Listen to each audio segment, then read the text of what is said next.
नमस्कार, आपण पाहताय वॉइस ऑफ इंडिया न्यूज आणि आपण आहात माझ्यासोबत मी आहे सलीम सलीम. पाहूया मुंबईतील काही महत्त्वाच्या घडामोडी.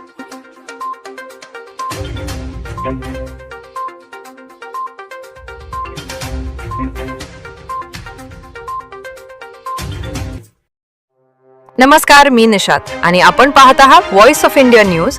अंधेरीच्या भवन कॉलेजचा हा धक्कादायक प्रकार समोर आला आहे.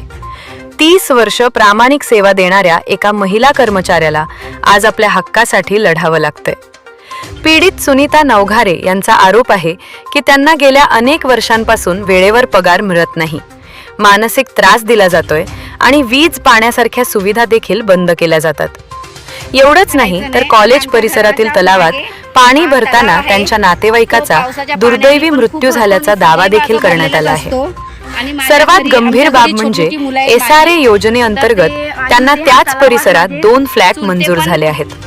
कागदपत्र तयार असूनही प्रशासन त्यांना ताबा देत नसल्याचा आरोपही त्यांनी केला आहे. या अन्यायाविरोधात आता आवाज उठवण्यासाठी रविशंकर सूर्यवंशी, राष्ट्रीय सचिव, यांनी 27 ऑगस्ट रोजी सकाळी 10 ते संध्याकाळी 6 वाजेपर्यंत भवन कॉलेज अंधेरी येथे धरणे आंदोलनाची हाक दिली आहे.